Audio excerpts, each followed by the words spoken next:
Hello, welcome back to VFX and Chill. I'm Seth Worley, and over here to my left or right is...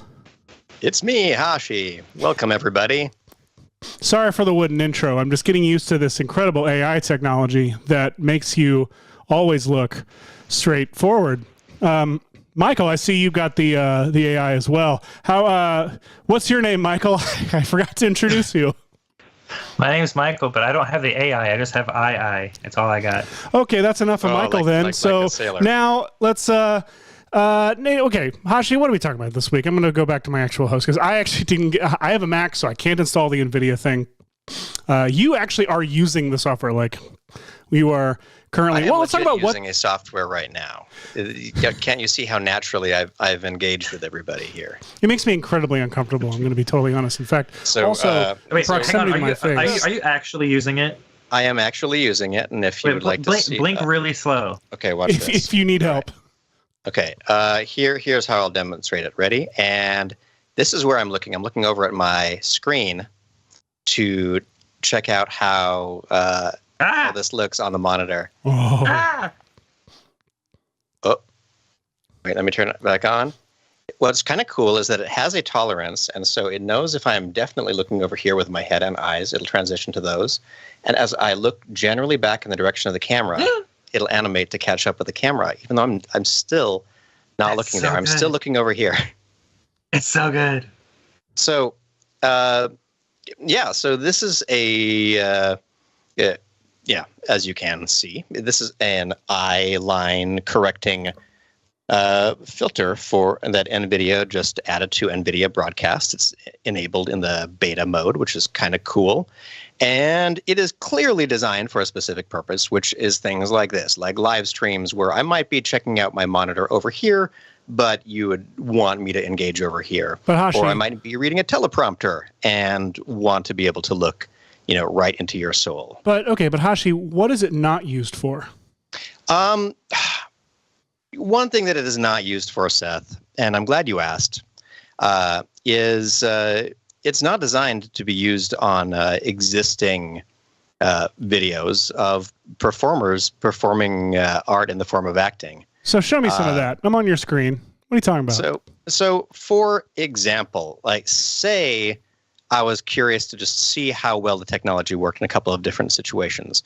I decided that I would possibly check out the word monologue on YouTube because I thought that would give me some good clips of people like giving away their like evil plan via a speech or something like that. And maybe I could test the eye contact thing on it because they're usually like holding on a villain as they describe their evil plan.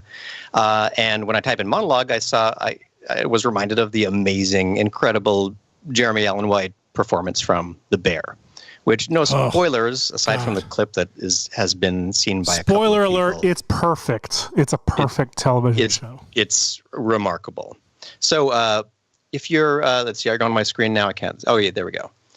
I'm just making it so I can see what we're working on. Oh, gosh, it is so weird. I'm looking up at my monitor, but I'm looking down the barrel of the lens on my thing. It's so bizarre. Anyway, I just simply meant to comment that the NVIDIA AI real-time eye contact is pretty incredible. During this performance, Mr. White is doing an amazing, very long performance. It's 7 minutes, I believe, of this monologue, just sort of recounting a lot of things that he's been unable to voice until this moment. But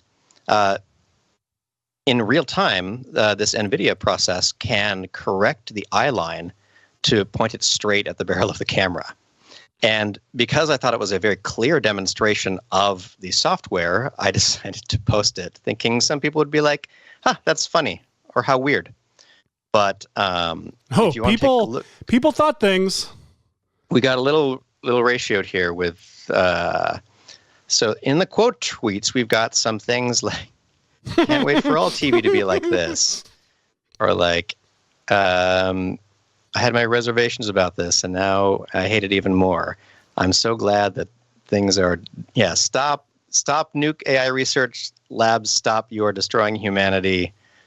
Seeing one of the best acted monologues of the year getting ruined by what if he was staring at the camera instead of lost in memory is so cool. And and it, as you can see, you had like reporters like retweeting you and basically, oh, what's the word I'm looking for? Holding you in contempt, or I think that there might have been, in case you're tuning into our show as one of the people who found out that that VFX and Chill does bizarre stuff. I don't think this is better. I think it's a really cool tech demo. The only thing we do that is better than the original is But with Raptors. That's it. Correct. That's the only way that we improve anything. This show is not about improving visual effects shots or improving performances, with the exception of But with Raptors. With the exception of But with Raptors, which is right here. At But with Raptors at Twitter. Please go follow. If you're still on Twitter, if you're not still on Twitter, then we're doomed. Raptors are hanging in there. They're not extinct yet. They can survive for a long time in the wild. So that's what I've been up to this week, Seth, is experimenting with eye contact, because it turns out if you can feed your YouTube stream to something like split cam and then feed it into your computer, into NVIDIA, then you can get amazing results like Jeff Goldblum. So good. Preoccupied with whether or not staring right at you. Or Quint was my favorite one. That one's funny. Yeah, this one is interesting because I did literally run this through twice.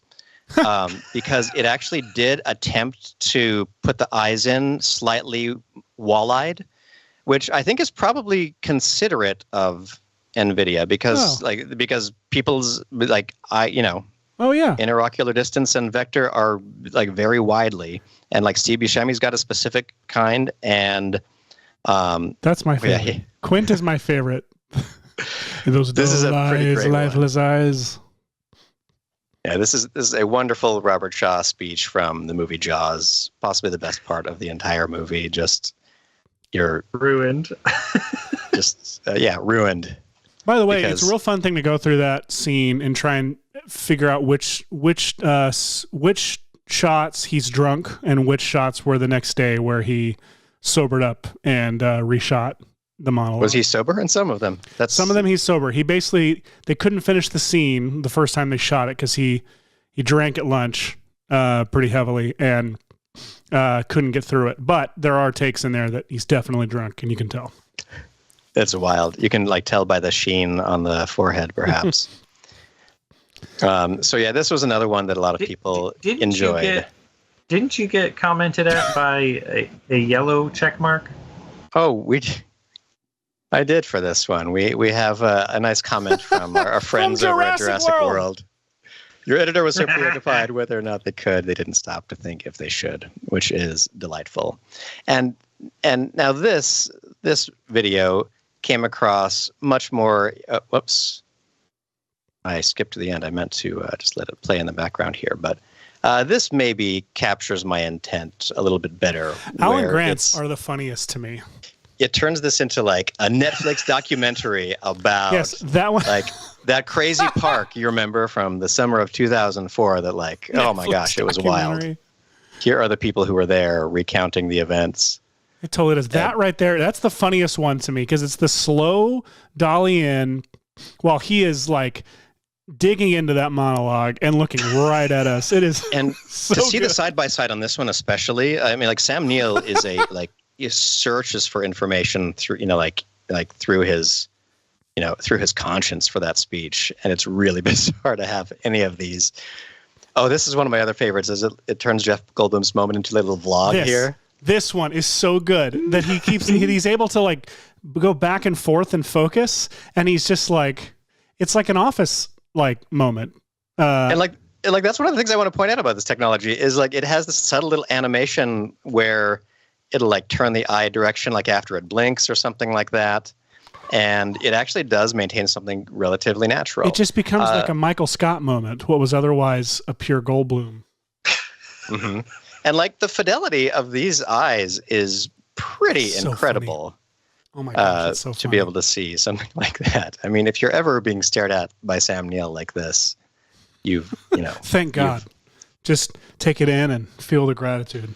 I want to see what it does with like non-realistic eyes, like the Witcher's eyes, or Mystique, or something like that. Like a non-human, like a not. I don't want to go like a dog and see if you can put a dog's eyes looking at you, but like just a vaguely Navi. non-exactly human.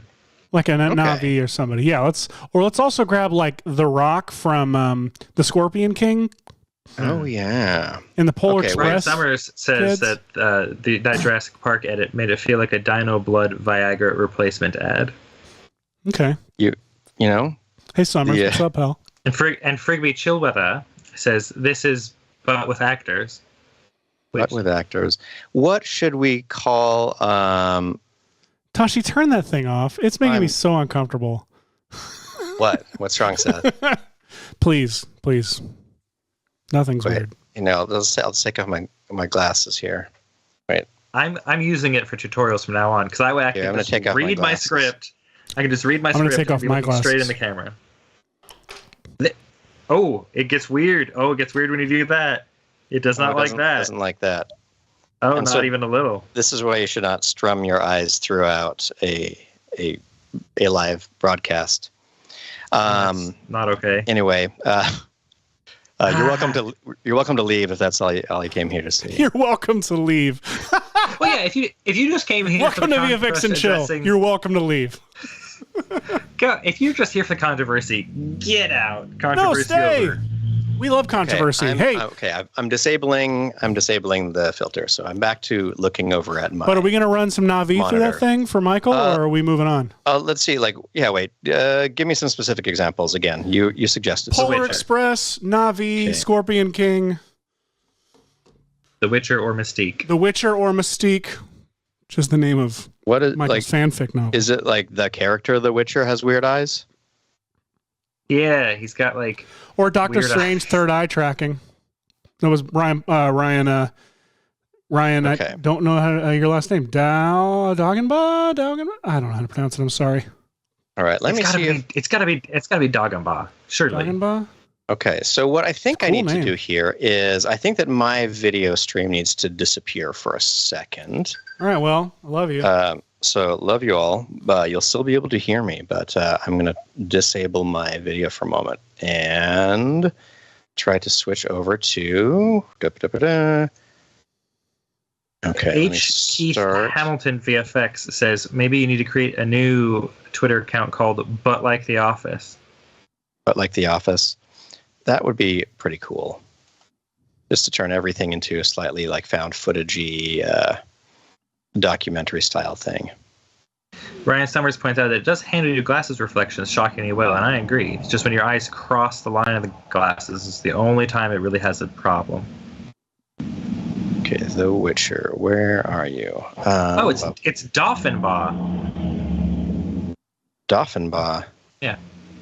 Sorry for saying your name wrong. Skype.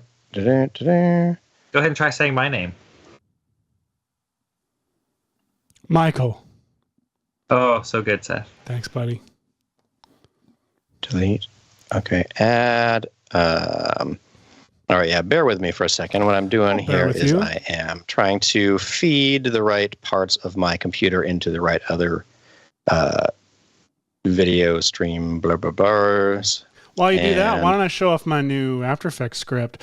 Please do. Boobity bop. So I've got this fun little panel over here that lets me create my VFX and Chill project files for prep or show on command. I can also render straight out to the files they're supposed to go. And I got all my little quick shortcut buttony buttons for tasks that I use almost every day in work. And it's got a little logo and my Whirly Scripts logo and a big old purge cache button at the top. I'm real proud of this. So we're on a show. Good old purge cache. What I'm proud of here is someone who doesn't code hardly ever. Is this drop-down menu automatically populates with show folders from our Dropbox, and it knows what basically it looks at the date, looks up what the next Friday is, and makes that show the very top. What? Yeah, and then automatically all the other directories that it's going to reference are related to that. So I'm going to create the project, and now I'm working in Seth's show version 01. It'd be funny if I clicked that and just everything broke, everything died. Like power went out, somehow blew your transformer. Anyway, so that's the Whirly script. All right, I am getting closer to setting this up so people can see. I want to try to figure out how to have it side by side to some degree. I say we do this till about 12:30, and then we I think that's a good call. I appreciate you giving us a time cap on this.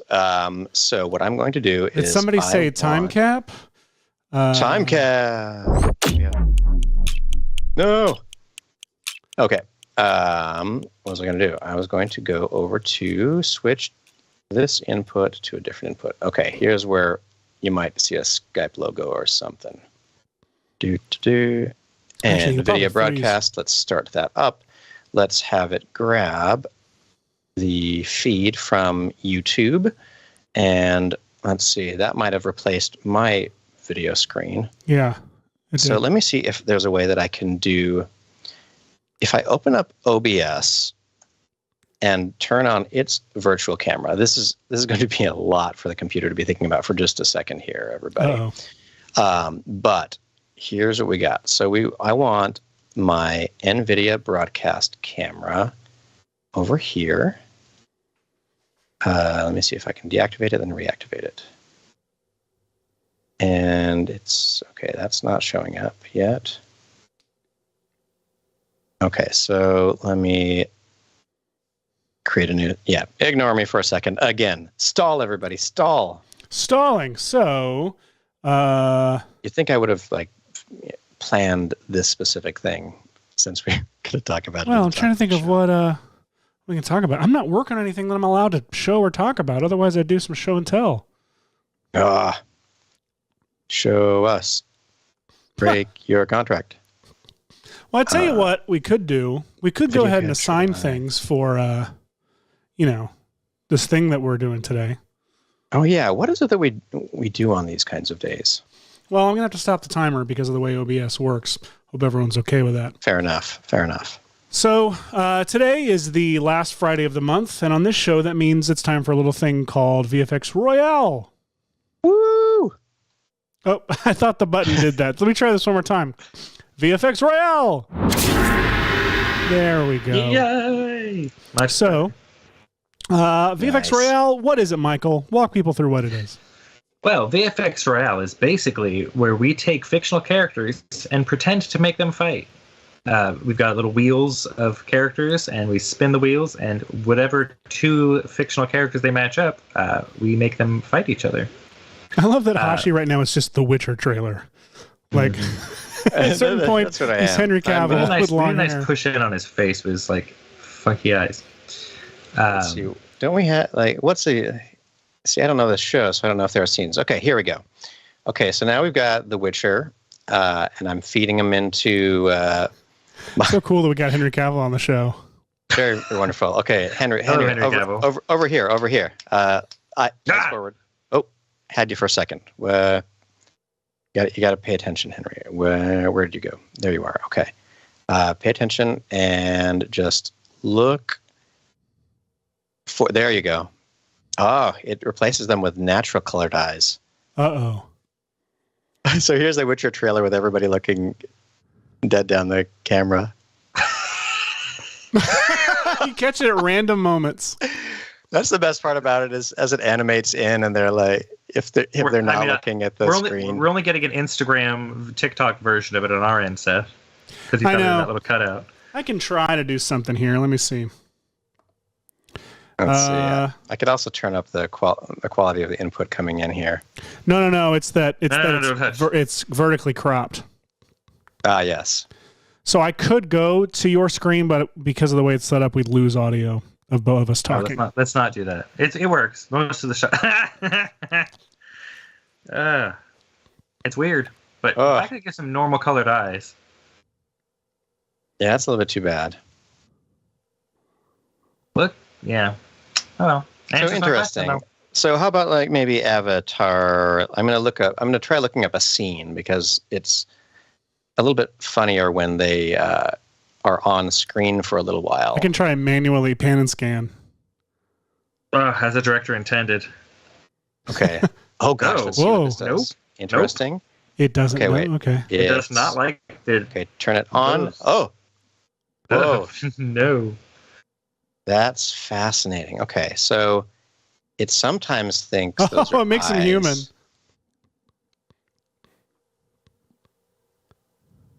Okay, let me see. Where's Okay, here might be a scene.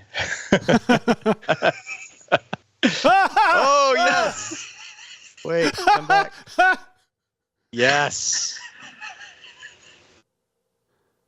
That's the way of water, folks. Oh, Frigby, you're a genius. 100%. It turns everything into Fleabag. It's a Fleabag filter. The Fleabagifier. Oh yeah, there we go. Wow. Oh. Oh no. All right, so I'm so sorry, but the Navi the Navi cannot use this filter as well as Sam Neill. And like there's an inherent Sam Neill bias in tech that is difficult to That overcome. we're all okay with. But I think let's see, how about something like Ratatouille? Try to spell that. Nick Smith wants you to do Mad Eye Moody, but just make his weird eye always be looking at the camera. And then asks, can it do one eye at a time? No, it's supposed to just make your webcam look like you're looking at the screen. Yeah. Like it's not supposed to be. We're not playing with it correctly. It's not We're climbing utility. we're climbing up the slide today. This is I've also found that if you do want to test out this technology, the way it seems to work best is if you're on a setup you like here's Harry Potter, and if you turn off the filter and then turn it back on in this framing, there we go.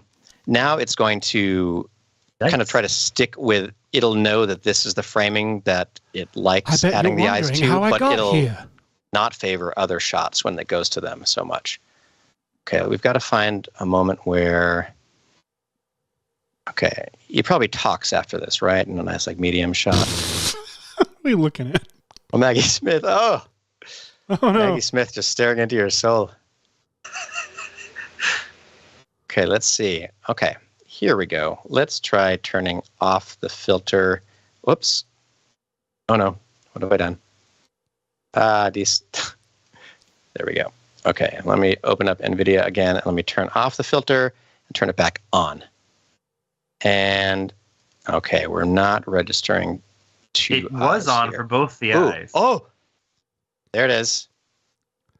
Ooh, also, Oh, hey, look, it's Twilight. what about like an Uncharted cutscene? Oh, yeah, that's a good idea. I just wish that... oh, gosh. Ah!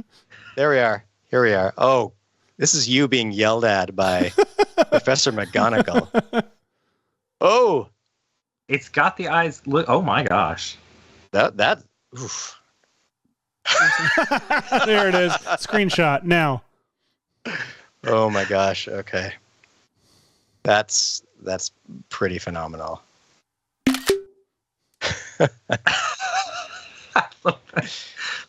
So, an interesting idea. Wait, someone just said another character. We'll do it was a last one. Wasn't there someone else? The Lego Movie. Uncharted was like a Oh, cutscene. Oh yeah. And then like Polar Express is another one. The Duff Man, Ryan Doffenbaugh, suggests Gollum. Which I think will have the same problem with Gollum as we did with the Na'vi, in that the eyes are so different from human eyes that it barely catches them. That's right, I think. Okay, I'll turn this on and Because again, this isn't just a thing trying to change where eyes are looking. It's trying to change where human eyes are looking. And it does a stunning job because it's just got one job to do. let's see.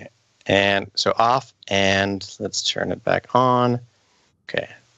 too much action in this game. I need more talking heads. I love that the dialogue in one of those shots was "Look over here." Well, I need the emotional. Video game cutscenes, they move around all the time. They're just doing this the whole time. What does this character look like? Why is that, Seth? Is because watching characters talk to each other with this uncanny valley is... Hey, that's working pretty well, actually. That's pretty good. It's kind of scary in that, like, there's a little bit more, like, waveriness in them that feels a little bit more alive. Goodness. So, yeah, clearly any kind of sort... Oh, I think I resized my window, so we're getting a little bit of a weirder aspect ratio.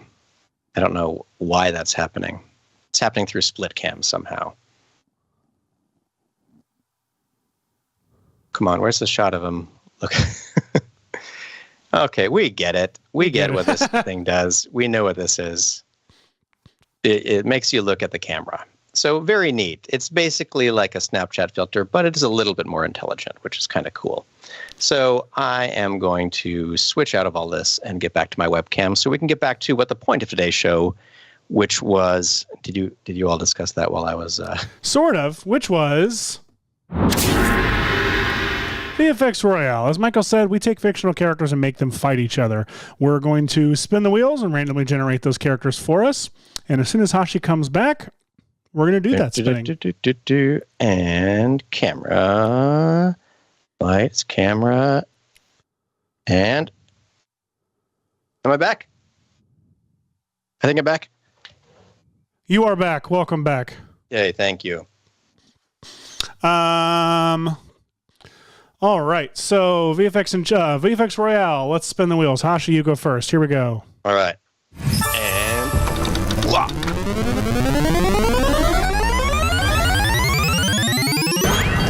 Street Fighter versus the letter U. Oh, that sounds like How a did wonderful Sesame Street get into the program. mix? I don't know. It's everywhere. We've lost him. I'm sorry. I didn't know. I forget the meeting where we decided, yes, we'll put every character from Sesame Street, including the letters, into the They're canonically listed on the Sesame wiki. It's a very weird list. Like you really should have this should have been like Sesame Street versus Street Fighter or something, you know. That would have made sense and would have been pretty incredible. If we had planned this, that would be what we would have done. Versus the letter U. We really should plan this. All right. Well, I'll go next.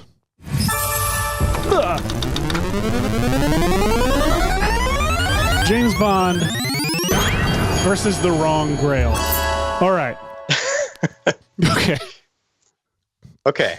So today's just gonna be a weird day then. It is gonna be a weird day. A weird day. So yeah, when you have these databases of items, this is where AI falls short.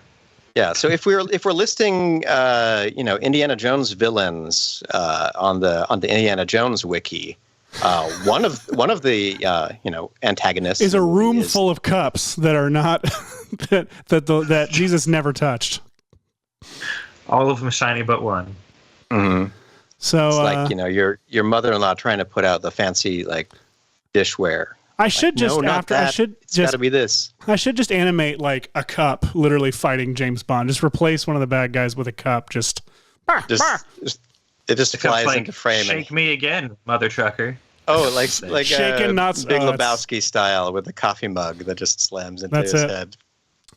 Or like our early adverts for VFX and Chill, where we had mugs attacking people. Oh yeah, yes. There was a Sesame Street Fighter. Sesame Street Fighter needs to become a thing. You saw that too. Dang it! That's a better idea than my thing, Nick Smith. Sesame Street Fighter is a whole other episode. We'll do that for sure. Sesame Street. I don't know. That's going to be hard to resist. All right, Michael, you spin. Double Snake 007 wants us to do Humpty Dumpty fighting Pickle Rick, which we'll see. Batman. Interesting. Who do we get to voice? Versus Black Panther. Oh, look. There we go. Okay. Finally a normal matchup. But you're Michael, so okay, whatever. We'll figure this out. I was going to say, I feel like you're going to do some kind of twist on it. We can make this weird. Give me a second. Okay. Well, So now that we're VFX Royaling, I guess we'll dive right into it, shall we? I got to find some assets. I'm thinking James Bond. James Bond. Who's one of your favorite James Bonds? That's a great question. Connery, There are I many. think, is my first. And then Daniel Connery is many Craig. people's first, but he's definitely not the best. No, I mean, I'm not going to get into that. What I am going to get into is, like, if so I have a couple of ways I can do this. I can do, like, James Bond drank from the Grail, and the wrong Grail, and so he's, aging rapidly and deteriorating and crumbling and falling apart. Kind of like dig that. like what happens to Donovan. And if I do that, then the idea is finding a clip where it doesn't have to be actual James Bond. It could just be like one of the actors who played James Bond, like writhing and in pain, maybe even choking. And I'm trying to think off the top of my head.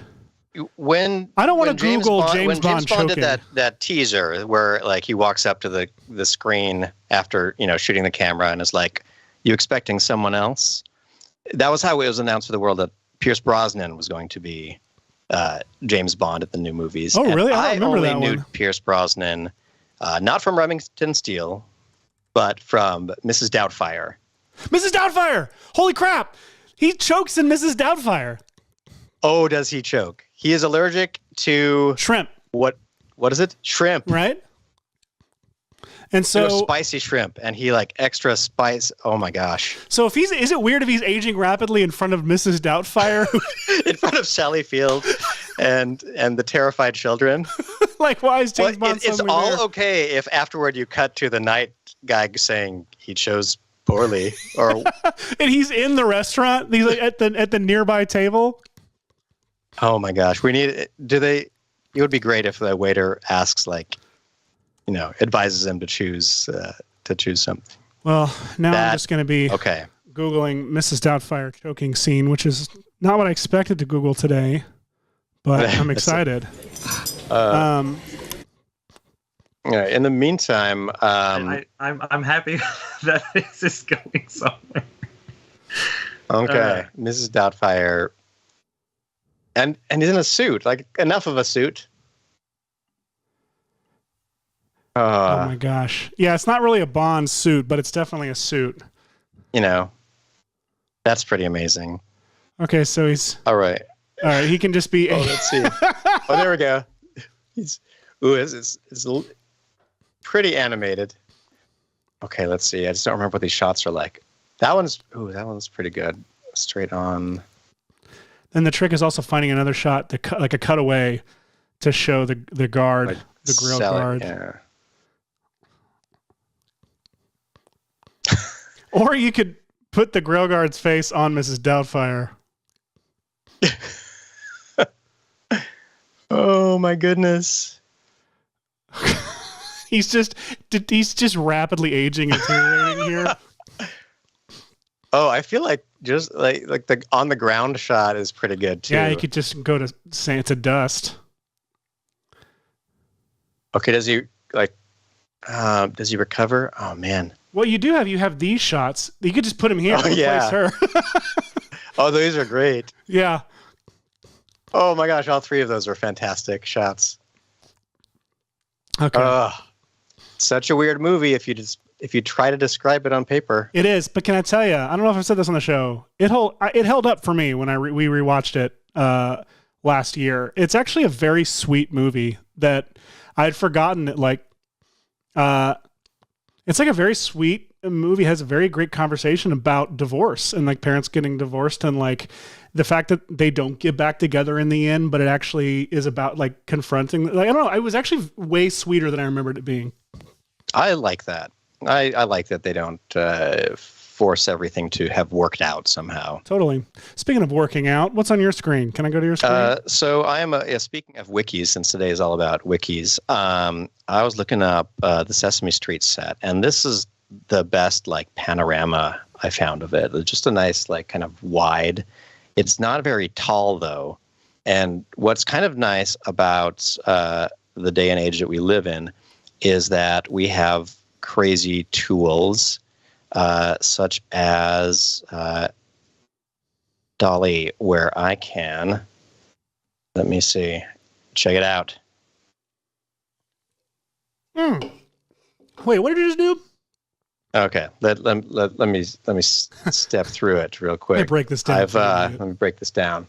We were talking about Miss Doubtfire for a little while, so I'm going to refind what we were doing here. Okay, so I'm going to upload an image right here, which is Sesame Street here, and I'm going to skip the cropping of it. This is Dolly, by the way. And what we've got here is a very wide picture, but I would like to generate an area that is bigger than this. So let's see, how wide do we want it to be? We'll go with 10, 924 or so. I can't get it right. And then now that we are in this image editing mode, I'm going to place it there and then shift it down, kind of center it like this, and then it'll ask for a prompt. And so I can type something like photo of a city street. I mean, that's pretty much it, right? So I'll say, think about that for a second, and it'll think about that for a second. Hey, Brooklyn Street. That's probably a good idea to maintain some of the architecture. Mm-hmm. Okay, so it's going to think about that for a moment. Since I'm on limited credits here, I've got my free monthly, whatever it is, 15 credits. So with Dolly again, if you import a picture that you want to expand, you can put it into its image editor and type in a prompt, and it'll fill in the blanks with information that you've provided. So any second now, we will see some cool options for how we could complete this. Look at that. Holy cow. So what's remarkable about this is it understood the perspective based on that for here and for this building and everything. So we're taking a photo and expanding it intelligently into other dimensions here, expanding the canvas. And in fact, it gave us 4 options for what this area might look like. Ooh. What? I like that it turned the fire hydrant into a stanchion. That's entertaining. Very clever. See, so it's just kind of doing its best to guess what things. I like that one that's got put texture on the road. This one right here. That one. I like that because there's like something there. I like the road there, but I really like the top of the buildings here. Yeah. Good. So I'll go ahead and accept those. Do we want Seth? Do you want to check in at all about what you're up to? No, I'm just downloading my plates. Just downloading plates. Yeah. All right. In that case, let me see. Where are my? All right. I'm going to. I'm not admitting that I did this already. But in case I did, and because Stable Diffusion doesn't run very well on the same system I'm broadcasting from, imagine if I decided to feed this to Stable Diffusion now, this kind of newly created image that did start from this photo of Sesame Street. So this is Sesame Street, no doubt to me. But Sesame Street, no doubt, no doubt. What? No doubt, no doubt. What if I wanted it to look more like a stylized painting? Now, these are all going to be very small. But with some settings in Stable Diffusion, I can tell it to look more like artwork. And the reason I want that is because the original is kind of flat, and I actually asked it to put in a little bit more lighting and shadows because I feel like, in case I didn't state what I'm doing, is I want to build Sesame Street Fighter. And I wanted to try to push the look of Sesame Street into the realm of what Street Fighter backgrounds looked like. And this one got pretty close, I thought. I kind of dig this moon and night time kind of thing. Yeah. That one's pretty cool too. Yeah. So I ran these then through Topaz. I like that turned into night pretty good. It really did. Michael, you say that every night. Like, whoa. Are you seeing this? That turned into night. Pretty good. Kids, get over here. Look at this. little of So this. here is me running these pieces of art through. It knew it was Sesame Street. That's for sure. Wow. Muppet face up there. Just, the moon. So this is up-resed through Topaz. And what do we think, folks at home? Do we like this moon Yeah. kind of one? I This like one's the moon pretty one. great. All right. So we're going to use the moon one. And I'm going to turn I this like the into a Dr. Street Susie clouds Fighter too. background. Oh, It is thank you. pretty cool. One thing that I'm actually going to try, since I mean, you this need is to just extend it wide because Street Fighter's wide. That's true. Let me see. Here we are. So what we can do with this image loaded into Photoshop is we could use, we have several options. We could try using the quick selection tool, or we could try using the object selection tool. Let me see if I did object selection, if I can select this building and then shift this building, that rooftop. And now, okay, I want this lower building. Come on. Find it. Okay, find that building. That's good. Find this. Find the roof. Find the roof here. Fine. We're switching to quick selection. I'm just holding down the Shift key. Quick selection, as you all know, you can just sort of paint in along your items, and it's going to try to kind of expand them to fill in the rest. So I'm trying to isolate the foreground is obviously what I'm doing here. So now that we have the foreground isolated, let's alt select some of that right there. Do I want this water tower? This is clearly supposed to be a water tower in there, or should I kill it? It doesn't matter. I'm going to kill it, whatever. So Control J will duplicate this layer, and then I can select these pixels, and now I can go back to my background and select, let me turn it back on, and then I'll select the inverse of that, and I can duplicate that little bit. And now let's select, actually I should have kept the selection on, and so I can select the inverse again. So we now have the empty pixel selected. I'm going to modify, expand those maybe 15 pixels or so, and then we'll say edit content aware fill. And I don't know about that.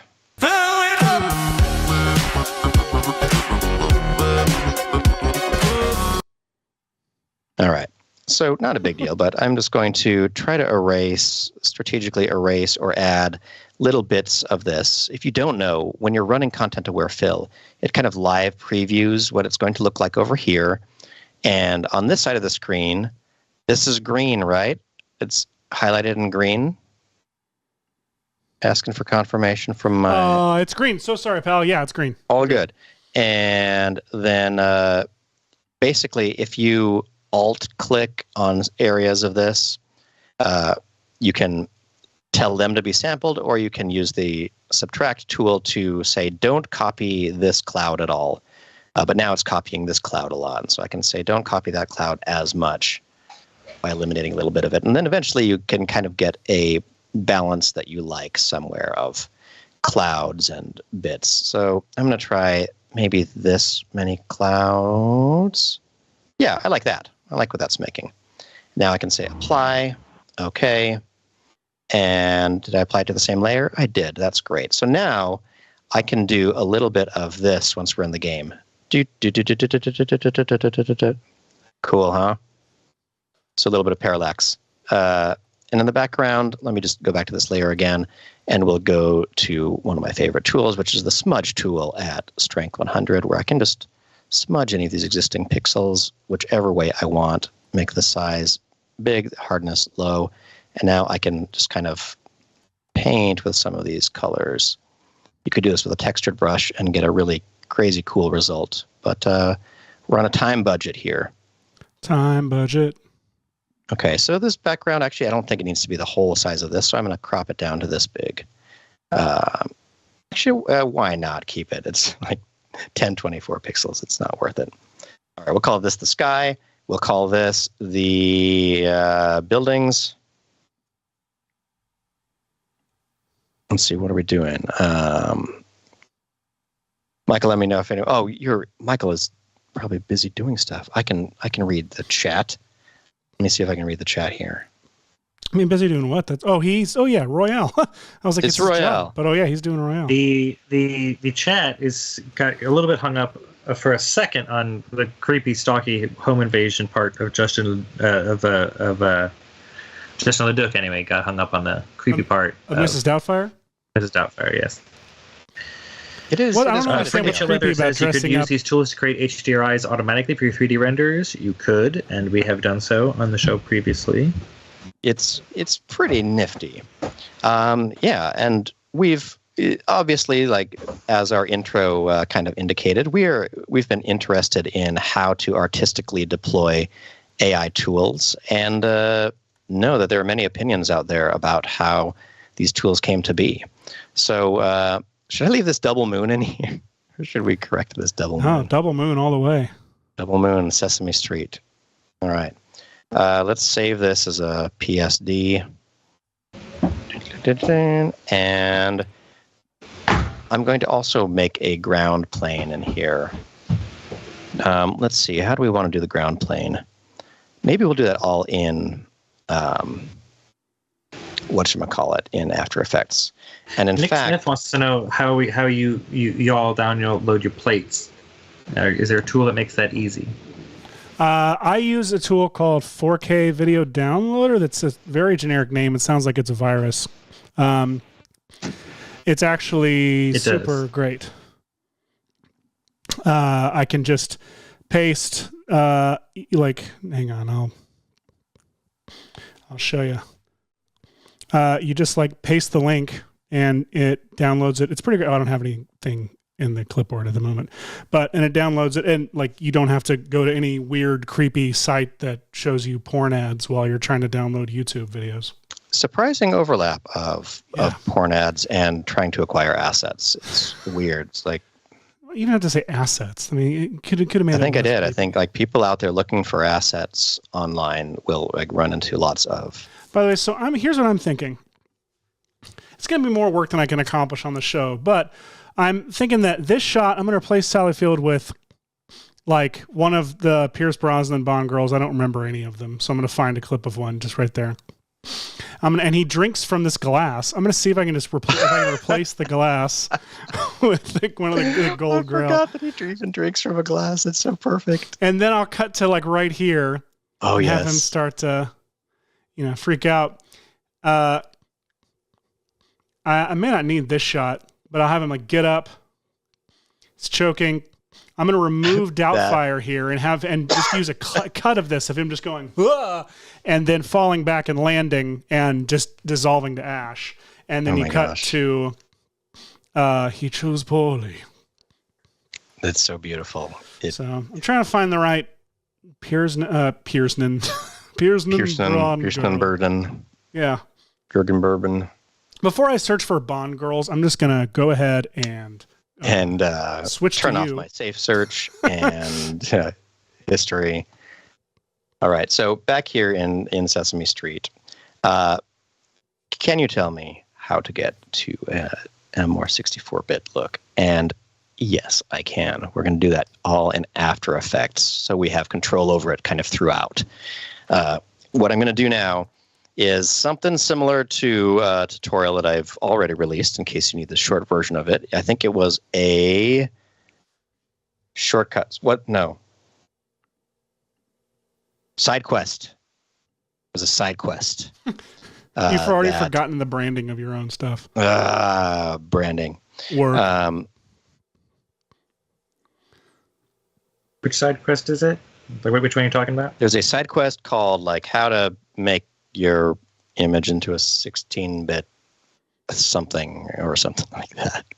It's a fun little tutorial. It talks about the many variety of ways that you can kind of simulate an N64. VFX side quest, creating a 16-bit retro video game look. And the link for that is in the chat. Let's watch the whole thing right now. No, watch it after the show, folks. After the show. Okay, so let's dive into that thing that I prepared. Where is it? Under Hashi's folder, Elements, and Photoshop file. One of these must be a Photoshop file. Oh, they're under the high res. Here we go. You guys know Background how much I 9 love watch enhanced. folders and Adobe Media Encoder? What about them? They're wonderful. That's all. They are wonderful. All right, so we've got our background, and here's what I'm going to do. I brought in my Photoshop file, and so I have now like the background sky and the building separately, and I'm going to bring them into their own little comp right here because I want their artwork. I don't want it to be, let me show you an example. If you do something like adding a top-down adjustment layer and used something like, what is that one thing? Not depth scanner, block load, CC block load. This is kind of a cool filter. As you dial this up, you can see that it looks like an old school like loading screen where it sort of like scans everything in. And you can say what number of scans you have and everything.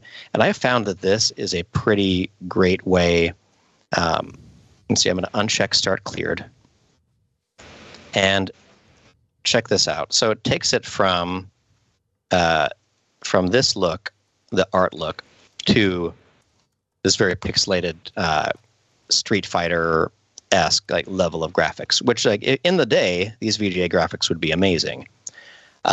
And depending, I think, on the number of scans you say, like if I said 8 scans, then I could get a higher number of pixels or whatever. So that's one way you can pixelate something. I really like it because it's just a unique kind of look. Some of the other ways that you could get this effect are as simple as like mosaic or something like that. Mosaic is kind of fun because you can, what I would do in a case like this is expression link the vertical blocks to the horizontal blocks. That way, as I turn this up, I'm getting a square pixel result. And somewhere around here, you can kind of decide how big you want your pixels to be.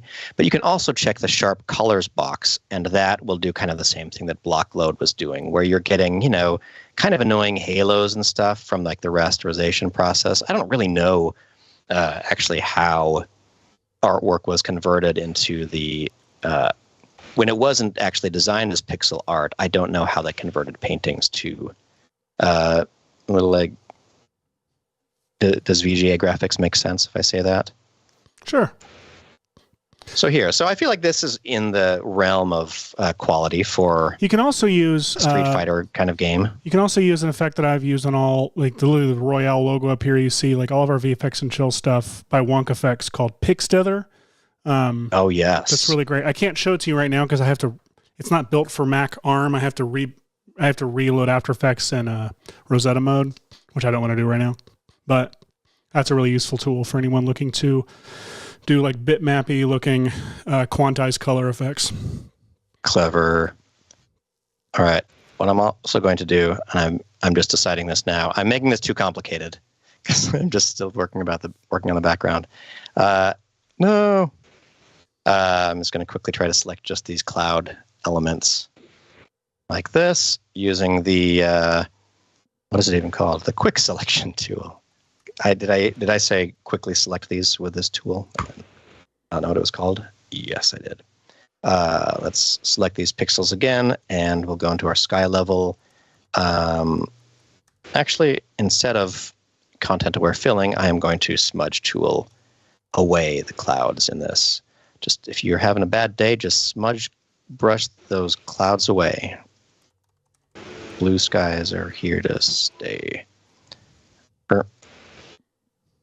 All right, let's smudge our way back to a cloudless sky. I need more of this kind of color. I would do this more artfully, but we're in our fast time. Let's grab one of these. There we go. Oh, that's too sharp. How about this one? Oh, too detailed. How about this one? Too much. Fine. I just want to give the folks a little bit of texture. Aw. I don't like it, Seth. What have I done? I don't really know. What are we all doing? But I know that I found a Bond girl. Oh, I should turn my strength down, that's all. And I can get a little bit more. I'm thinking that I can put, I forget this actress's name from GoldenEye. I can put her in place of Sally Field here. Oh, Xenia. Yeah, what's her name? I like how you just look to the poster on your wall and you're like, Xenia. Like, that played by someone in the chat. Let us know who that is, and I will thank you aloud. Oh, no, I wasn't trying to open Lens Studio right now. That would be insane. Okay. Let's see, what time are we What's at? We're terrible at about this, 1 by the hour way? in. Never mind. I'm not going to get into it. Oh no, I opened Effect House. That's the her name was Effect House? Effect House is the Lens Studio for TikTok. Oh, it's not her last name. Okay. No. Let's see. So back in here, Seth, can I take over again? Yeah. Get back. So one of the things that I wanted to show on this example by, let's see. I need to re-import my clouds here. Oh, I think you got to switch me over. Oh, I thought I did. I'm sorry. I hit the wrong That's button. all right. There That's we go. All right. Lovely. I'm going to import these cloud layers. And now one advantage to a top adjustment layer, in theory, is that I could put these clouds back in, and now I can have a little bit of like Ninja Turtles style, like depth. But if you're looking up close at any kind of mosaic effect and you're moving something under it, this is a very telling effect that it's very telling that it is a post effect when you can see up close that these pixels are actually really just shifting to new spots and the mosaic is recalculating every frame. And so because of that, I don't like to use a top adjustment layer, even though that's sort of what I'm showing here. So instead, I would usually apply this mosaic to the actual sky layer, have no top layer, and now when this is flat, that's what it looks like rasterized. And then same thing, I can apply the same level of pixelization to the clouds here. Sharp colors, that's good. The number of horizontal blocks might actually need to be decreased because of the relative size of this layer. I want them to be more even. And then the last thing I'm going to do is down here in the layer stack, one thing that you can do is if you press F4 to show your quality switches, quality and sampling, I'm going to switch the quality and sampling to low for both of these. So this is not a switch that you monkey with often, but one thing that is great about it is if you look at if I solo this and look at the edges of one of these, instead of it trying to do any kind of high quality interpolation like that for the scaling, it's just forcing it to be this very crummy pixel shape no matter where it is. And that'll be helpful later. So now we can apply this to this, and we're going to make a little cycle of these clouds.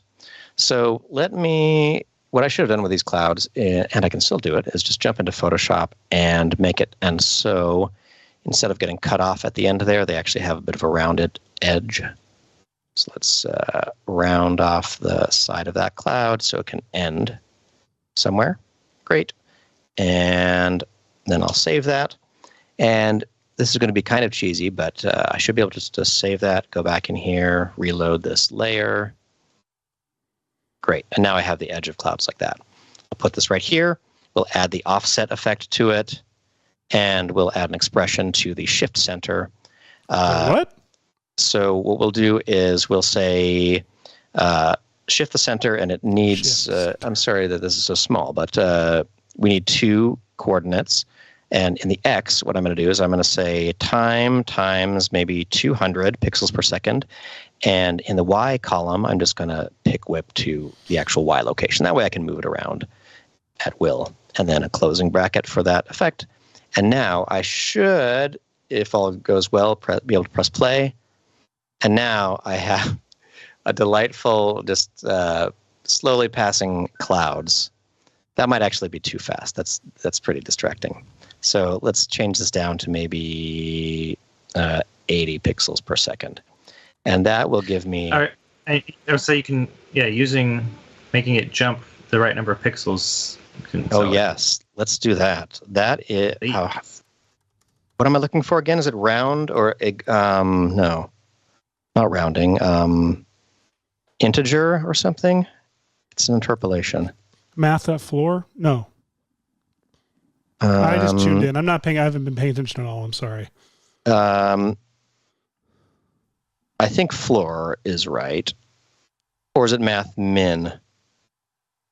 And then floor is rounding down. It's okay. I use so math if I floor said, all the time. Yeah, so if I did, say so for some JavaScript math, and I said math floor of the time times 80. Let's see, I think that... Excuse me. That should make it okay. So every bit it moves over is in increments of 1 pixel.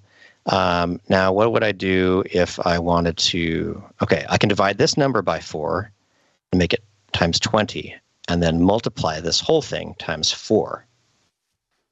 Let me see what that does. Okay, is it clear that it's doing anything? It's now moving exactly 4 pixels every time.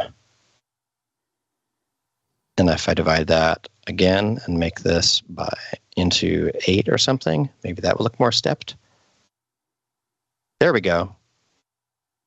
It's hard to know if this will come across on the stream, but what it's doing now is it's using a round or the floor function to round to every 8 pixels that it can actually move. Looks good. And I could posterize it beyond this afterward as well if we wanted to. Let's save our project. Always a fun step. We'll call this Hashi Show 1. Okay, 305. All right, not too bad, not too bad. I'm going to copy the mosaic effect that I have going on here. And normally you could apply something like, you could reduce the number of colors beforehand as well. But I'm kind of not, so we'll see how this all turns out. Let's create a pre-comp for our building and apply the same mosaic effect. It's going to look not great. I feel like there's going to be too much detail, and the mosaic effect just clearly looks like a pixelization. In fact, it makes it look more like a photo than the kind of art kind of thing that we were going for here. So I'll turn the quality switch to low, and before I run my mosaic, I'm going to add the posterize effect. And that I think is under color correction, right? Or is it under stylize? Stylize. Stylize. So I'm going to posterize. And it's posterize, not posterize, right? Or we're going to guess anyway. I should probably do... I always just take Control Spacebar and type post. Yeah. Yeah. So let's... I should probably apply it to this too. So when you posterize something, it's forcing it to this number of colors, basically. So I'm going to force it to 16 for the background. That'll give me some extra pixel stuff. And again, Seth was mentioning PixDither would actually do a phenomenal job at all this stuff and do the kind of the same thing, but probably better. In fact, I don't remember if I have... Do I have PixDither, Seth? What do I have on my computer? Actually, I don't know. I haven't been on your computer in a while. Oh, I have RetroDither. RetroDither. Oh, there we go. We've synthesified it, which is kind of cool. This should be what flashes when there are severe impacts Lightning. during the game. You Yeah, know? or like, yes. So I would like this to be, let's try 256 colors and see what that looks like with Sierra style dithering. And we'll downscale it 8 times. So yeah, you can see it's doing a similar thing. It's forcing it to a 256 palette. But instead of the Sierra dithering, you could do something more like a Floyd Steinberg, which is kind of what you're used to from a, like here you can see better in the gradient. Floyd here. Steinberg's the one that like the go-to. Lovely. So it gives it a very pixely. I think all of our VFX and look. chill stuff is just a Bayer 4x4 that have scaled. Yeah, let's try a Bayer 4x4. Oh yeah. It also helps before you apply that to noise HLS.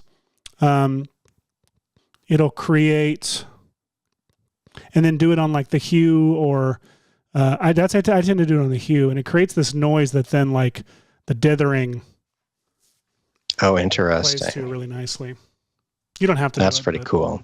I'm gonna skip it for now because I like the minimal like totally thing that's sort of going on here, because there's a very big difference between converting something to just into a lower palette and stuff, and stuff that actually looks like it was artfully designed that way. I think that we're in the right realm now with this stuff.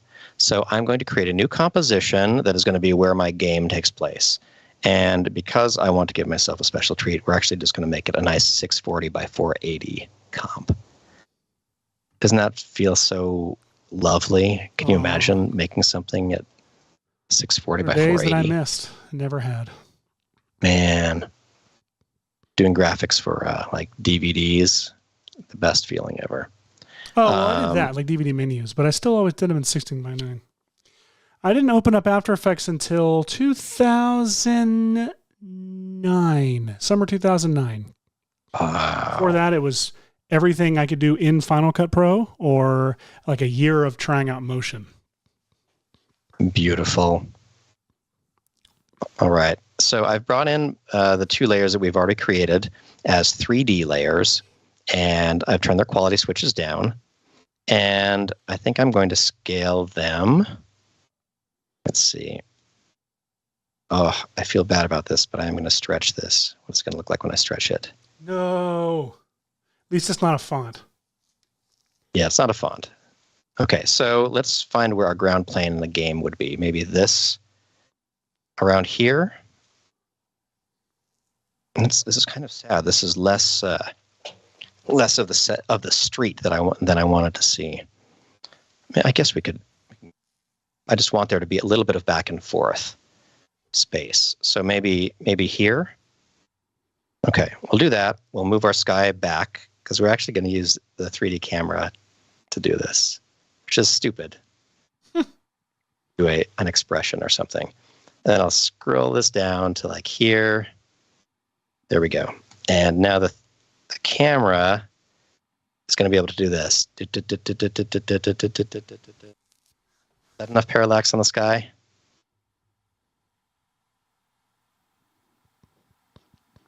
We want more. We want more. We want more. Let's push it back even further. Scale it up again. And we want more of the detail on that sky if possible. Okay. So now we've got our camera. This is so stupid. Yes. Okay, here we go. Now I've got this back and forth. And then I want one more level of coolness here. And this is what I'm going to do. I'm going to add a new solid that is 640 by 640. And we're going to add some fractal noise to it. What did I do? Oh. We'll add some fractal noise. Where are you? I'm VFX right here. console. What was I doing? Fractal noise, block mode. Learned this from Aaron Rabinowitz way back in the day. I mean, animating that creative cow logo. We want noise type block. Block type will make the complexity all the way down to, I don't know if I actually want it at 0. 0 gives you nice little like random squares like that, but I'm going to turn it the complexity up just a little bit. Why? So it's just for this, it's going to look like kind of a sidewalky texture. Okay. I'm going to turn the contrast down to something like this. And yeah, just something like that is great. I'm going to turn its quality setting down to low and then make it 3D, which should put it right in the middle along with the buildings. And then I'll flip it down to be facing the camera. And now if I slide it down to right here, aligned with the line of the gutter, I'm going to then expand it. Actually, let me go to its anchor point and put its Y anchor point at 0. And now I'm going to stretch it out like that until it comes past the line of the camera. And then I'm going to stretch out the artwork until it is as wide, as you can see, kind of outside my canvas there and there. And then I'm going to turn its opacity down like this. So we're still getting the ground gradient pattern, but we have this low quality checkerboard thing. So now as the camera goes back and forth, no, that's too good for a game like this. Let's do a little bit slightly bigger blocks. Let's scale them up.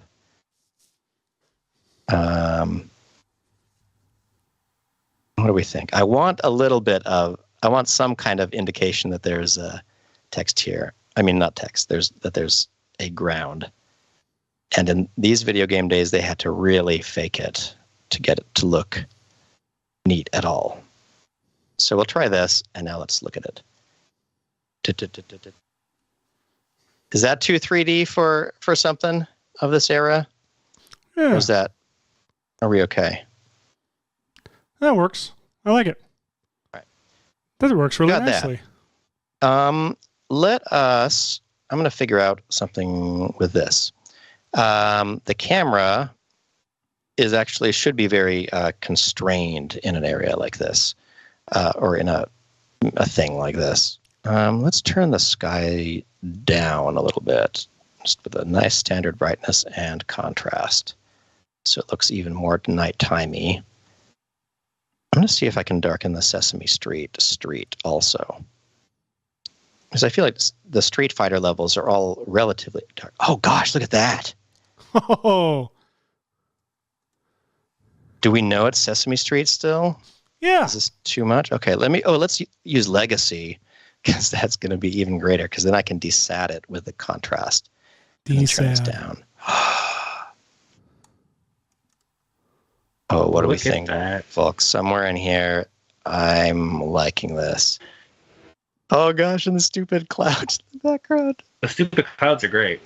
They're so great. They're just moving along. Okay, so now we've got our Sesame Street set up. I'm going to create a null object, and let me know if I'm taking up too much of the air on this show. I'm sorry. No. I mean, like, you're doing way more interesting work today, which is normal. I'm literally working my way through this scene where I'm parenting the camera to a null here, and I'm going to figure out how far the null can move over within this space. It can move up to 273. Was that it? No. Okay, it can be as far back as 212 or as high as, okay, what would that be? This is 640 by 480. Let's do some quick math, everybody. Everyone loves math. What's 360 minus 212? That's 146. Times 2 is what? 282? Or something like that? Doesn't matter. What I'm going to do is I'm going to add a solid. We'll make it 50 by 50 and white. You'll see what I'm doing in a second. This is very silly, I know. But we're going to put this white solid right here. I'm going to make it a guide layer. That means it's not going to render along with this, but it's something right up here that I can grab. Okay? So we're going to make it so the position of this null is affected by the position of this white solid. And here's how we're going to do it. We're going to alt-click on the position, and we're going to do our little bracket situation again. I want to maintain the Y position, and I want to maintain the Z position, so I've pick-whipped those into these two categories. But for this first one, I'm going to do a fun expression type called interpolation linear. And we're going to use this one with all of these values right here. And here's what linear interpolation does. It will say, let's see.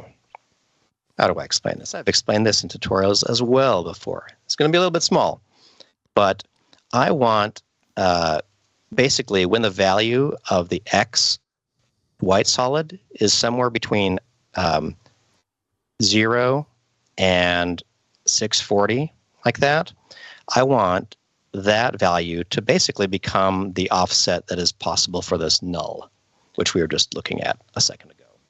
So the way we do that is in this function that After Effects will auto-define for you right here when you go to interpolation, like that, on your little expression thingamabob. I don't know what this is called.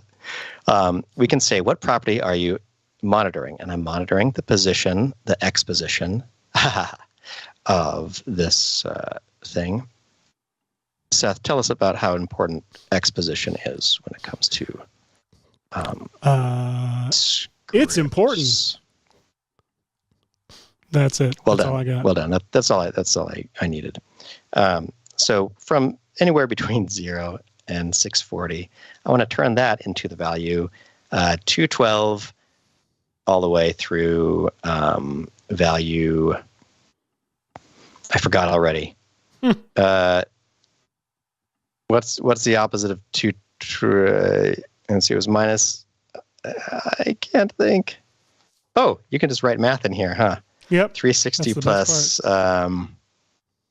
360 plus 360 minus 212.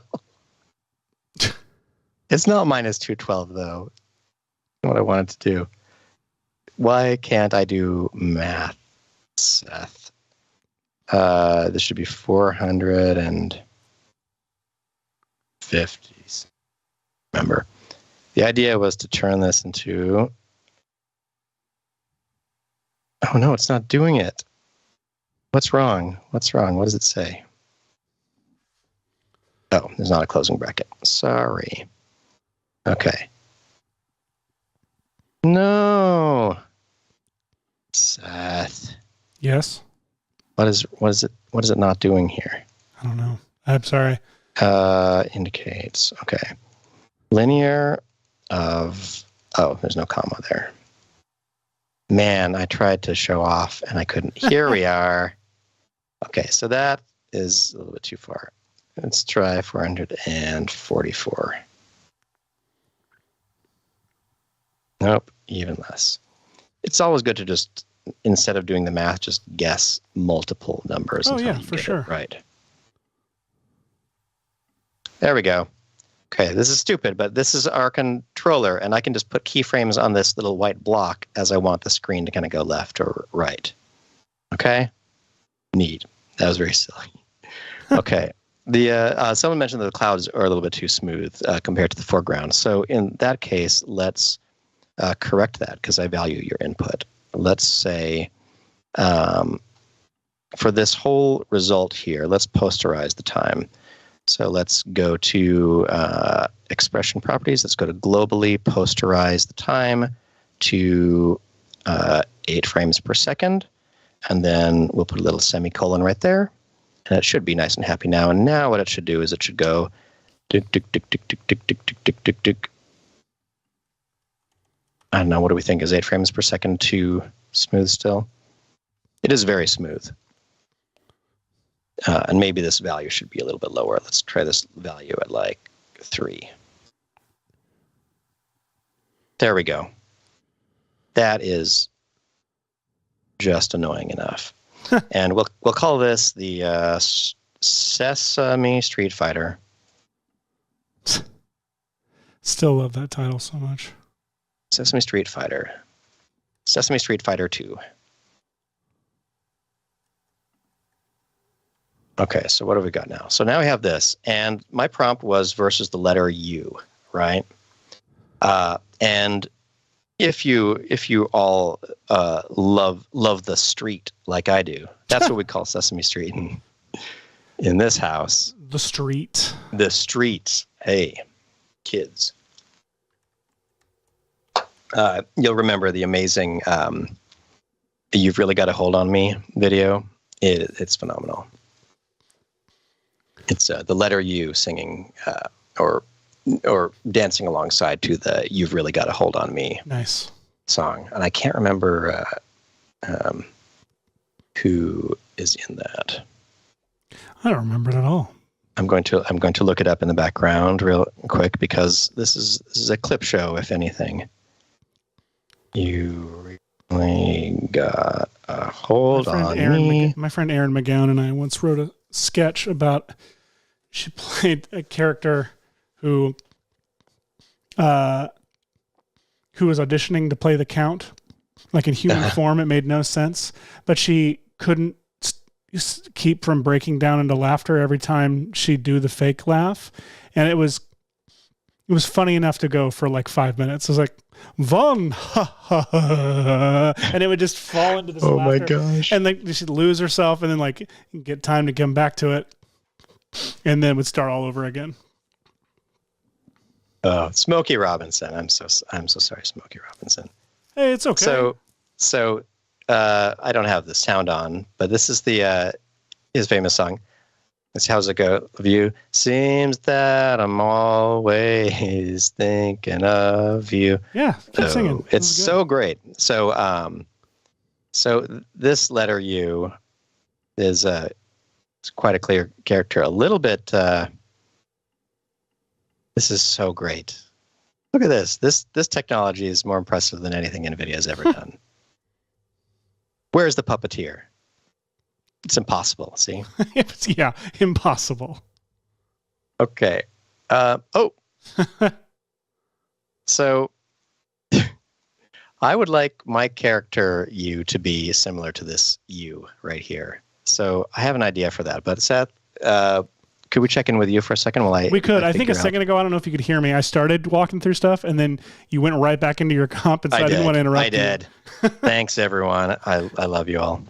No, sorry. I just didn't want you to think that I was leaving you completely out to dry. I am right now, I'm painting out Sally Field from this because I don't want to find a performance and add the Miss Femke Janssen. I don't know how to pronounce her name. Femke Johnson?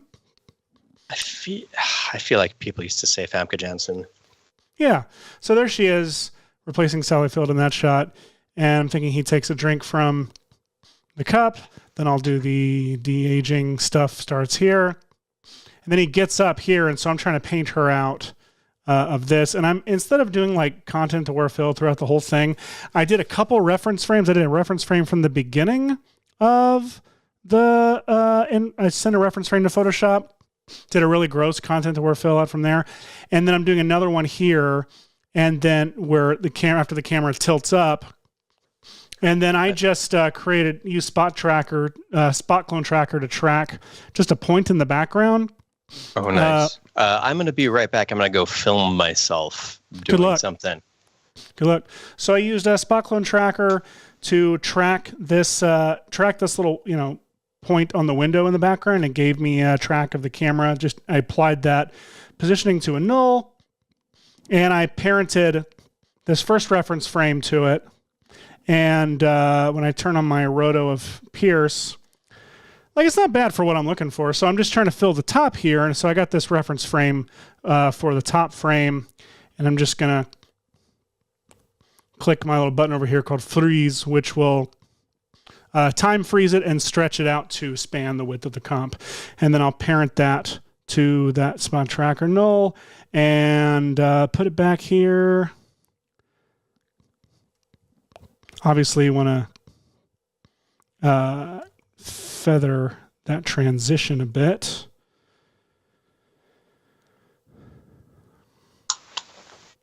And yeah, so now I've got, it's not super good, but In fact, I don't need it to cover the entire background, just this part of where Sally Field is. Let's switch these. Wait a minute.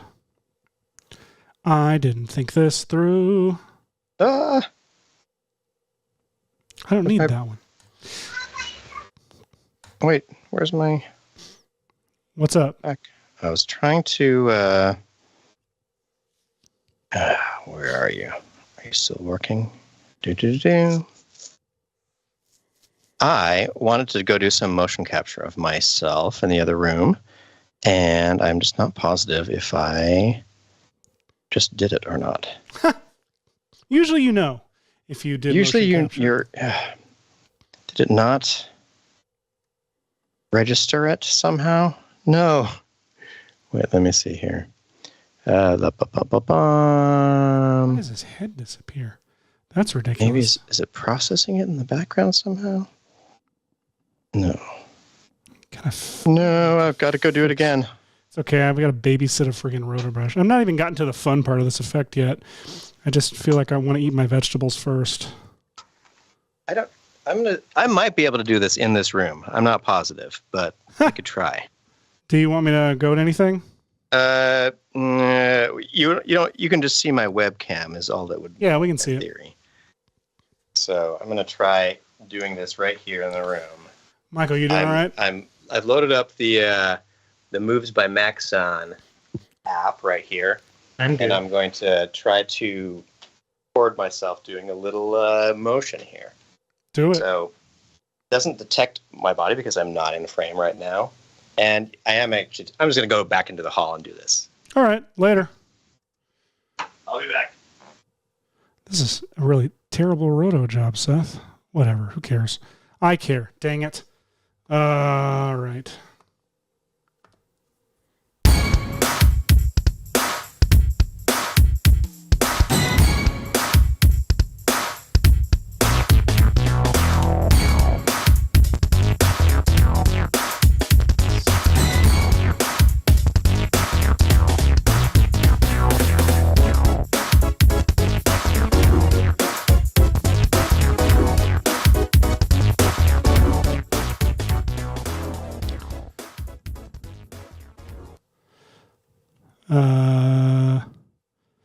Might have to hit it again. Hit it again. Yes, I got it.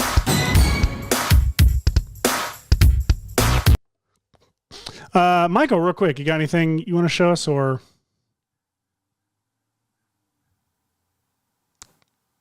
Can't hear you, bud. Let me share my screen here. All right. Let's see, start sharing. So, I was looking at my characters here, and I was thinking, they're both dressed darkly, and they've both got little ears on their costumes. So I was sitting here thinking, who wore it better? Oh, okay. So I'm gonna make a little thing of we're just gonna do a little title thing of who wore it better. So I've got my little model of Black Panther here. Got a little model of Batman. A Batman. He's got some abs, so I guess he's okay. I took his cape off because I figured that's kind of cheating, but I've got the cape there if we want it. Might keep it on him. I don't know. Anyway, yeah. So black costume with ears. Who wore it better? I'm gonna make a little motion graphics piece with it in the next half hour, I think. I love it. Took me a while to get my assets pulled together, but I'm pretty pleased where I'm at currently. And we'll see how our little MoGraph thing of who wore it better goes. Excellent.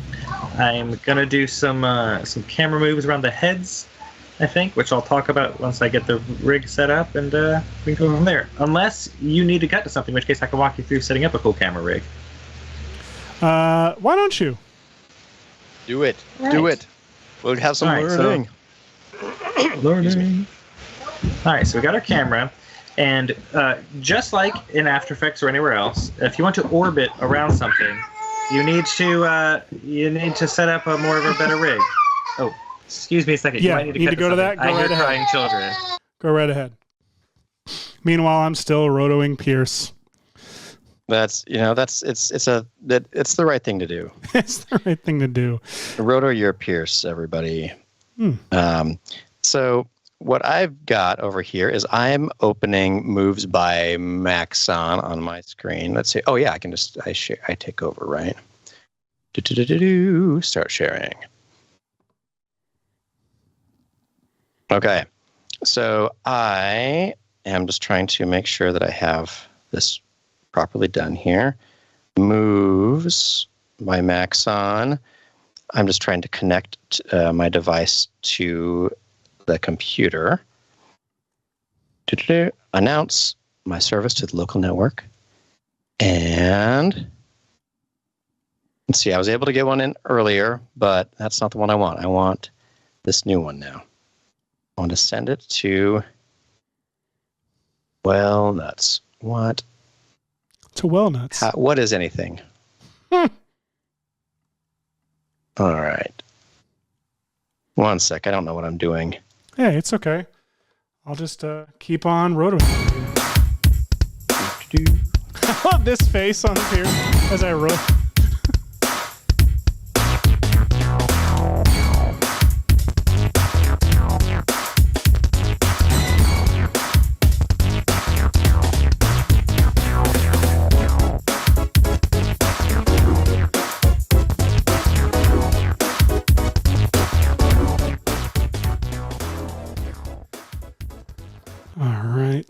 Freeze.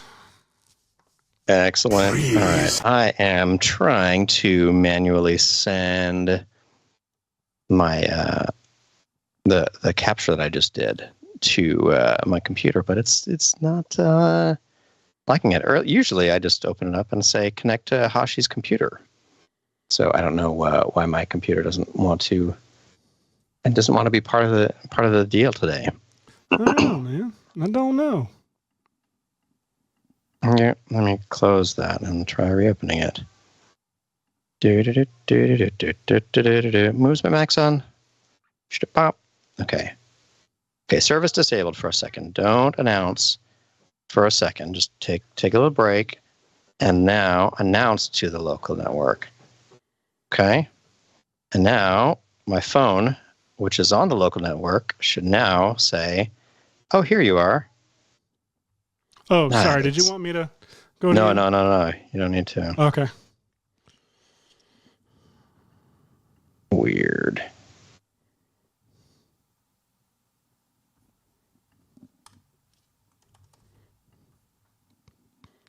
I'm using a handy little script that our friend Jason built after he watched the show and saw that we use Spot Clone Tracker all the time to track points, and he made this little script that applies Spot Clone Tracker, narrows it down just to the orange guide, and it makes it where it's not actually doing anything except tracking. Creates a null in the comp that is parented already to the point of the spot tracker, so you can just run the script, track the point, and it'll already be applied to a null in your comp.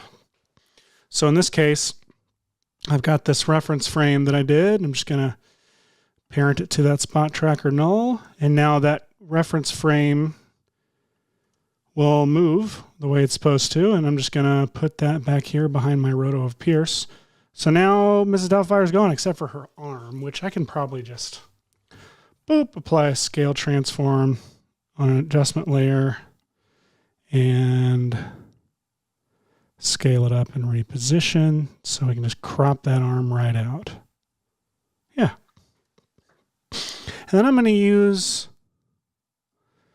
to go like, I think this is what I'm going to make the clip. It's so great, really. So now the cut in here is looking like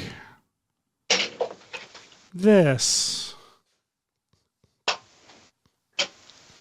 really want to replace that cut. To our health.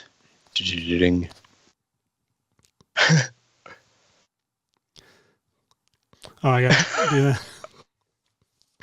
That is fluid, man. That's great. I'll probably hold on this one longer so we can see his like body like disintegrate into dust, into ash. Let's see. I might extend the comp a bit.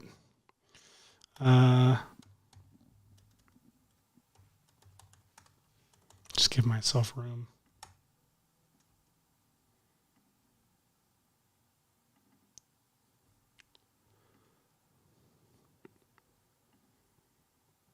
Oh, I'm so happy.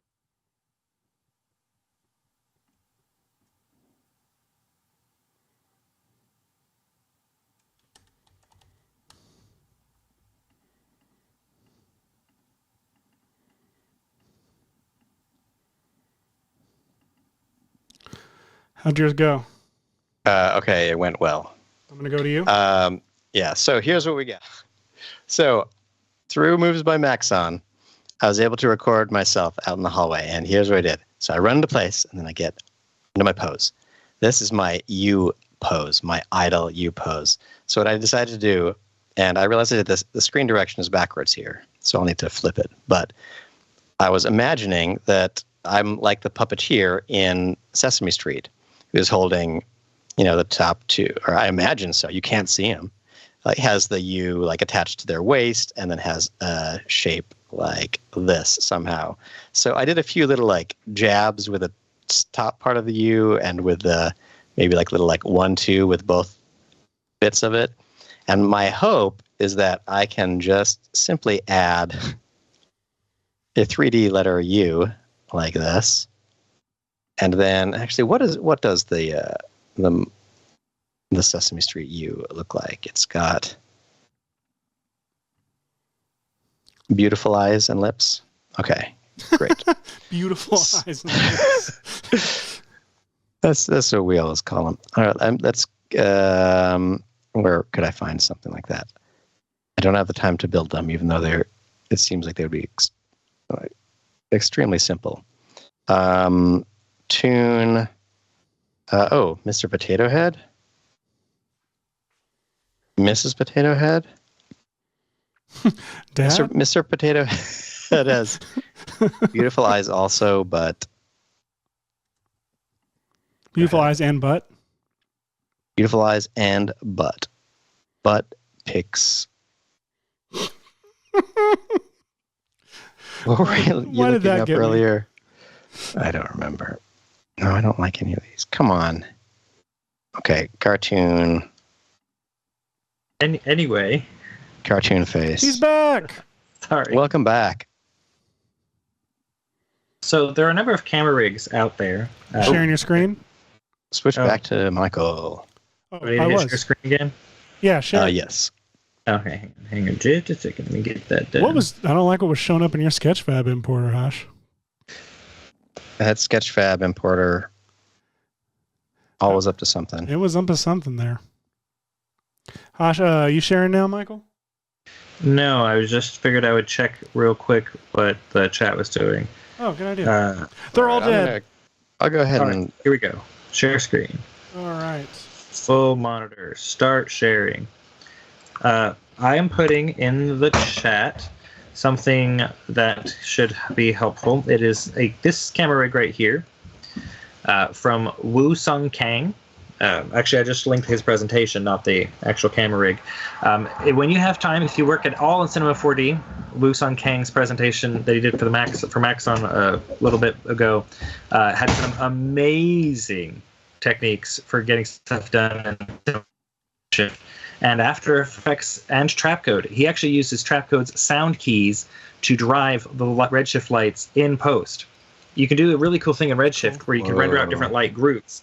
So you just do one render, and it splits out each light group to its own pass. So then you just comp in After Effects, and you can adjust the opacity, brightness, color, whatever of the lights in post.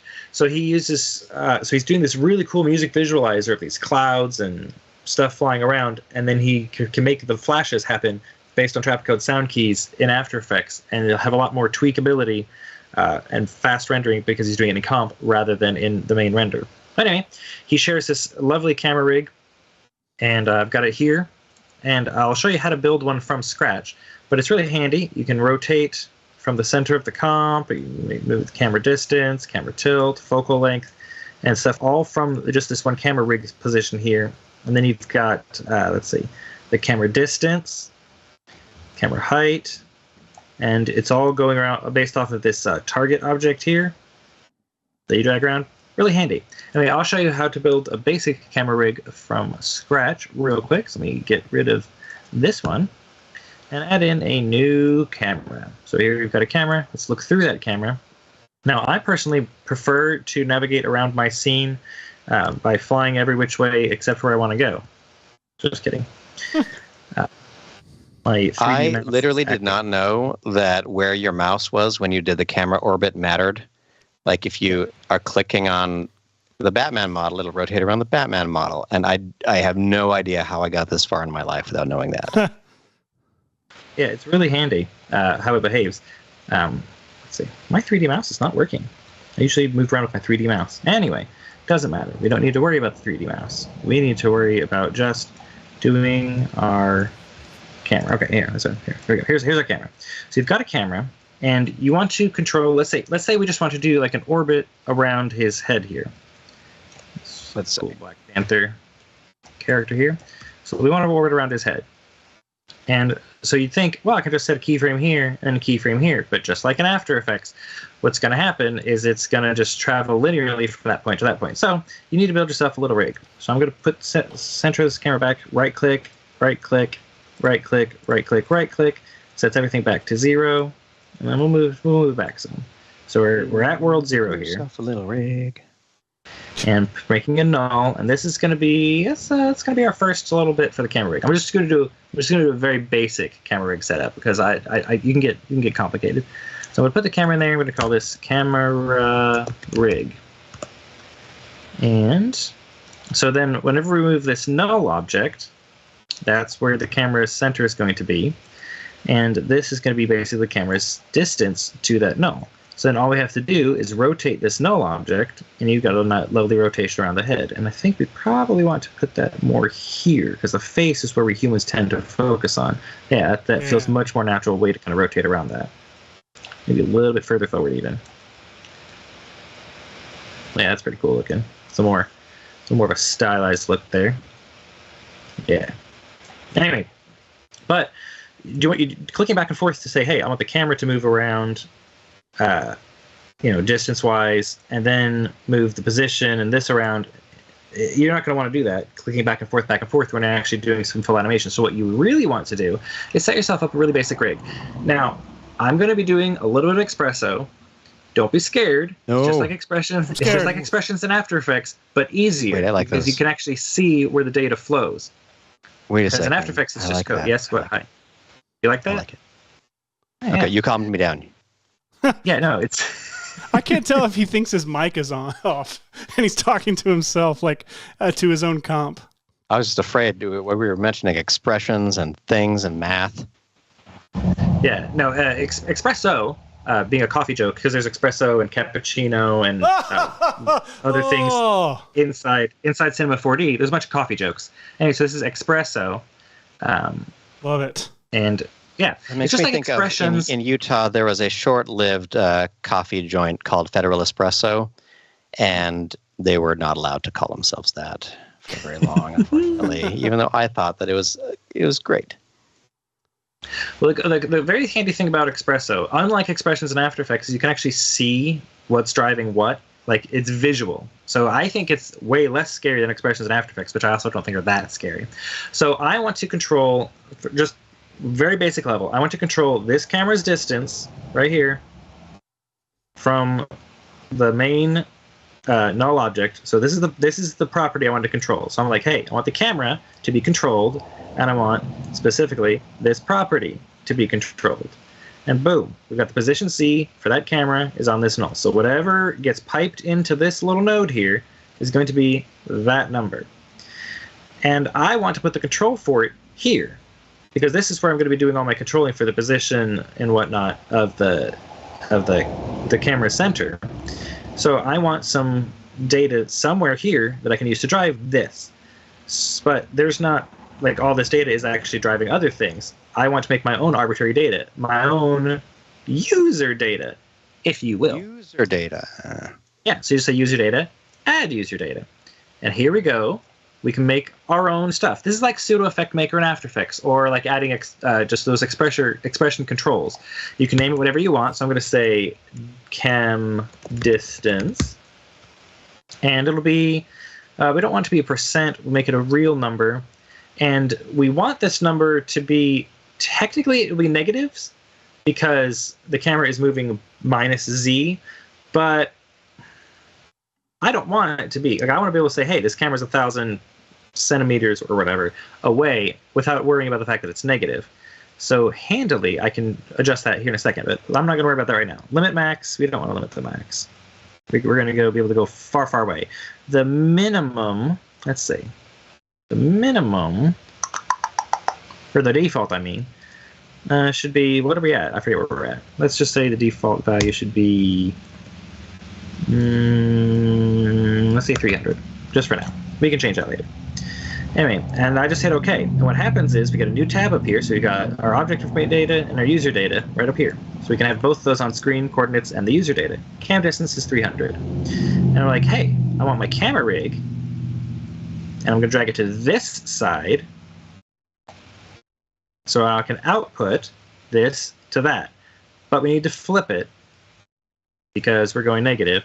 So I just really quick need a math node here, and I'm just going to change it from, just really easily, because you multiply anything by -1 and it flips it. So our cam distance is 300 going in here. Now that number, which is the cam distance, which is currently is 300, multiplied by -1 comes out here. Let me show you exactly what this is doing with a result node so you can actually see the math happening. We'll pipe that in there. Boom, -300. Perfect. So I pipe this into here, and our camera is now at -300 away from its parent. So not that complicated. Pretty easy peasy. You can see the flow of data. This number is going in here, flipped. So on our camera rig, we say I want this to be whatever pixels away, and we've got it there. Then we can rotate. And that's the very, very basics of building a camera rig. You just set up whatever user data controls you want, and you can always go to manage user data and add, much more data. You can make little groups that you can fold up and build this huge complicated rig, but it's really, really, at its core, it's very simple. You just say, I want this data. I'm going to add, let's see, what else should we put in here? I don't know. You just put in whatever data you want. Let's see, we'll just call this new thing. We'll just leave everything like that. And boom, you've got new thing right here. And you can use that in your Espresso. So say the new thing on a drive something, put it in there, and you can make that drive something else. That's the very, very basics of building a little handy camera rig, or really any rig.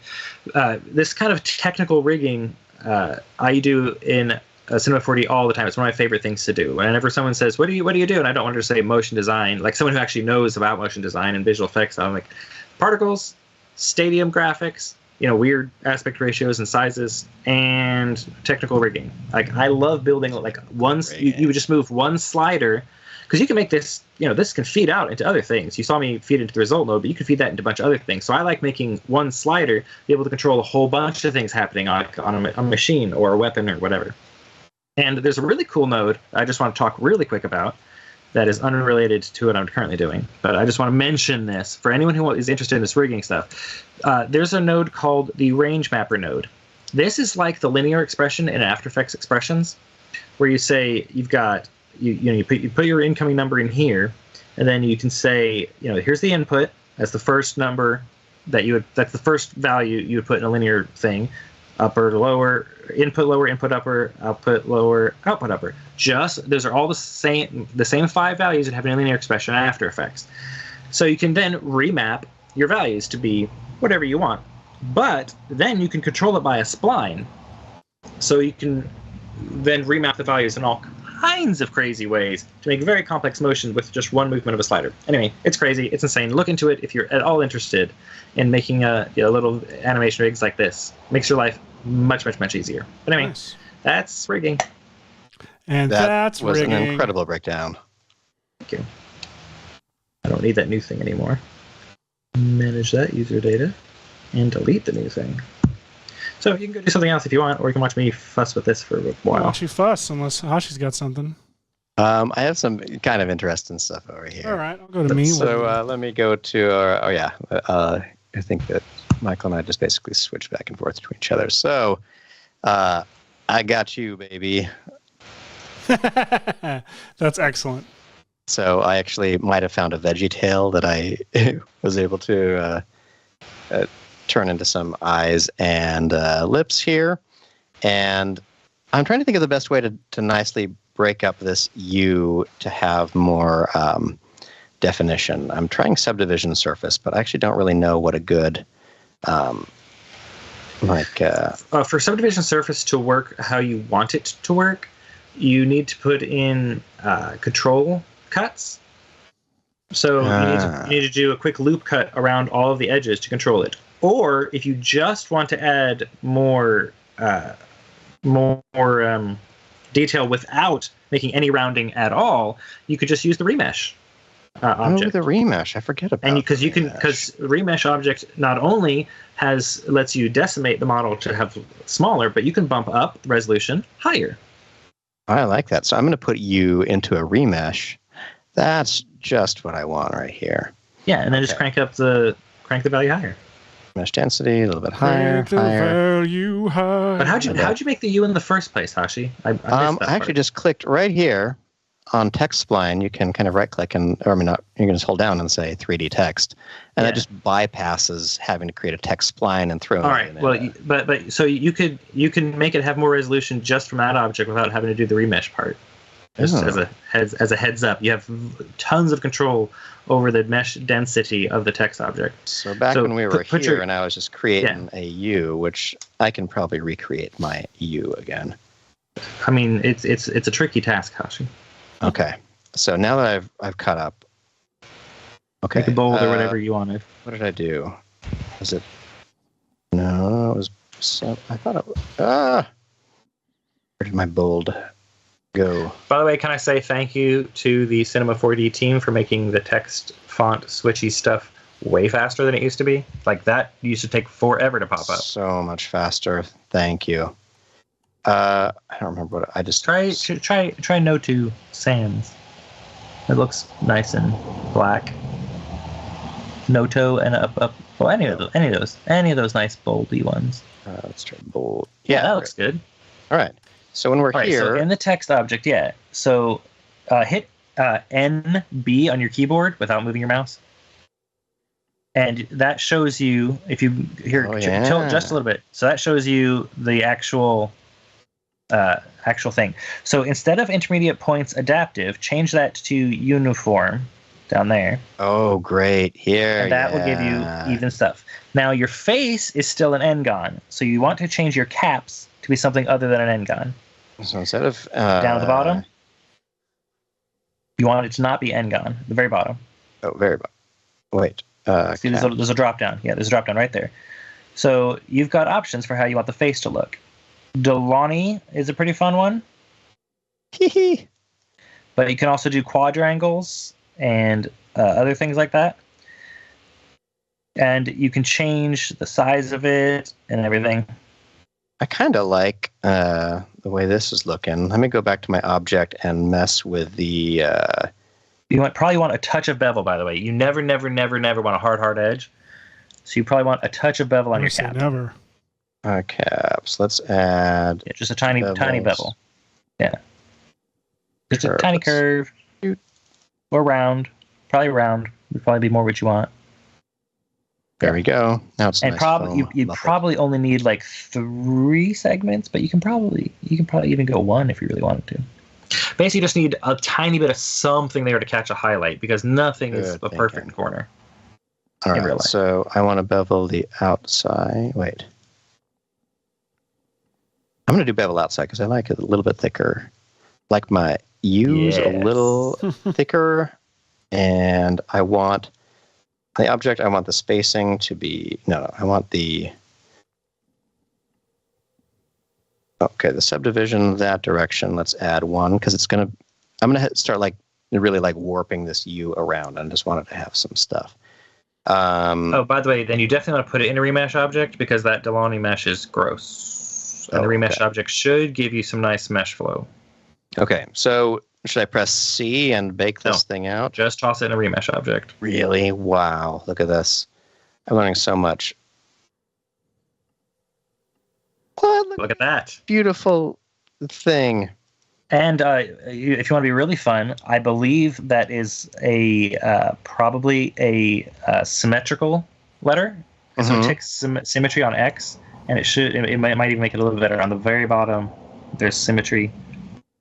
What? See? Look at that. Nice and clean. Okay, I'm going to rewatch this part of the tutorial a bunch. This isn't even a tutorial. Just what happened here was astonishing. Okay. Yeah, so that's how you can get yourself a little bit more. Yeah. So let's see. So mesh density, I'm going to turn it up just a little bit to see if I can get any of the edges back. It doesn't really matter. I like. Oh, then you just want to put a bevel deformer onto this to get your bevel back. By the way. Oh wait. So that's. Dun, dun, dun, dun, dun. I mean, there's other ways to do it, but this is the fastest. Wait, where is bevel? Bevel is. Yeah, no, you're in the right spot. You're in the right spot. Bevel is. I'm trying to look at the very bottom. Oh, there we go. And can I put that? No, put them both under null. Alt G. All right, so now they're both under a thing. Okay, bevel. So you good. And we'll use a round. Oops. Don't touch that. No, that's not what I meant. I meant to do. That's the one you want. I'll have to manually do a 0.1. That. There we go.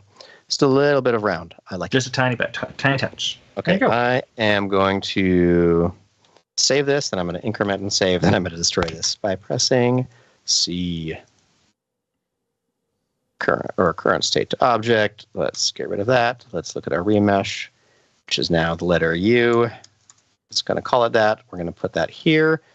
We're going to put the lips and the eyes under this object U, and my face got a little too big there. Let's see. I'm not in object mode. Let's move the face. Oh, we have 1 minute left. Oh, 1 minute left. Okay. This is on you, audience. Say again? This is on you, audience. It's on them, not us. They didn't tell us. Okay, so here's what I'm hoping to do. I don't know if this will work or not, but I was sort of thinking that if I had this U here and positioned it like it would be for the... Oh, gosh, let me reset its axis. Tools. No. Tools, axis, center. I keep on pinning this, and then I don't know why I keep on losing it. There we go. All right. So let's put U right here. This is going to be fun all the times I say U. Scale this down, and here's what I'm hoping to do. I'm hoping that I can basically attach like my two hands as if I were the virtual Sesame Street puppeteer holding this letter U like this. Now, I'm not entirely positive how I want to do this. One of my thoughts was that I would just be able to rig it, like say bind right now and see what happened. Is that a terrible idea? No. Okay, so here's the skeleton system. So let's grab our thing and that, and we'll go to, this is going to work. I know it's going to work. Bind. This is exactly how things are supposed to work. And now we'll press play. Oh. Why bind? Okay. Maybe I need to convert this into keyframes first somehow. Which I don't remember how to do. Maybe I can, let me grab this object and say animate, add motion clip to it. And then I'll go to the tracks. open in timeline. And then I'll grab this motion clip and I'll say convert to keyframe animation. Where is that? Motion system, convert to keyframe animation. Isn't that what it's supposed to do? Did that give these keyframes? No, it didn't. Oh, why didn't it? Oh no, I was going over this earlier and trying to figure this out. The minute, by the way, is somewhat up. Somewhat up. What the heck? Okay. Why didn't this become a motion system that I can grab keyframes from? Or why didn't it allow me to bind this to something else? Do I need to unfold this all to bind it? You have to select it all. Fold all. So if I do...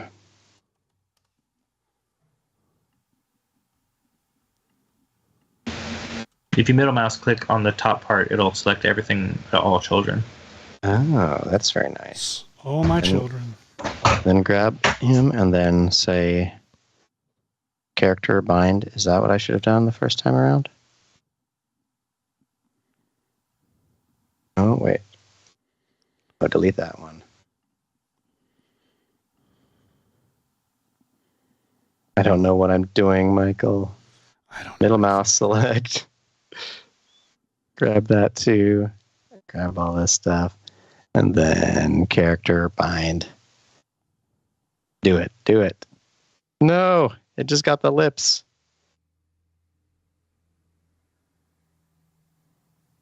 How did it just get the lips? That's so weird. The best way to make the lips stick to the U would be to use constraint tags, probably. Oh, yeah? You could or espresso.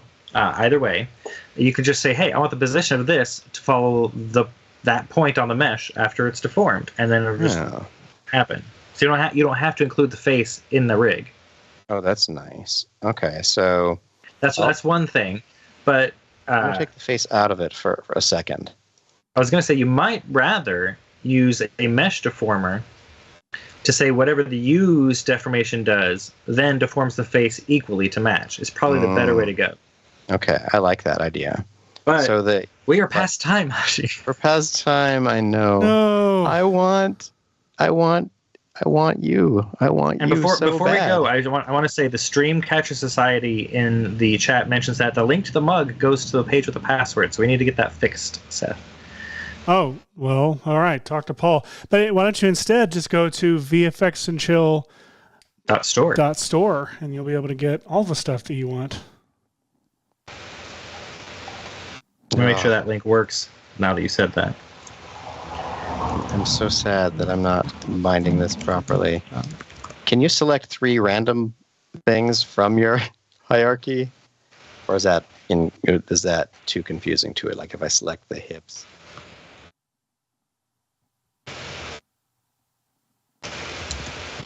That's not going to do anything, right? It needs the whole skeleton, and then it needs the U, and then I need to go animate. Our character, bind. No. Oh, I'm so sad.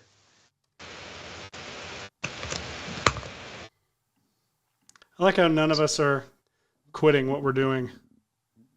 Yeah, we're just ignoring the bell, basically. Those 3, and then select that, and then bind those together. I don't know what I'm doing.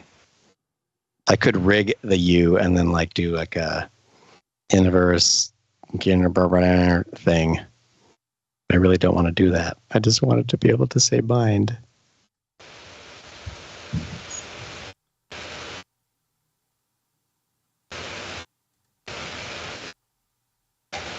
Oh, maybe I was adding multiple bind properties to it and it was just mad.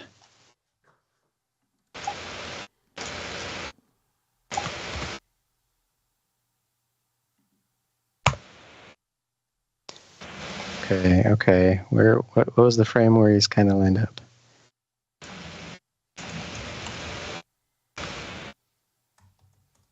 No. You love this show, everybody. I know you do. I know you love this show. watching us do this part. Okay, come on. Anime. Character. I'm just going to keep on doing the same thing because eventually it'll work. That's how things work in CG. Yes! No! Oh, I got close-ish. And all right, what display do I want? Go ahead. Okay. I've failed us.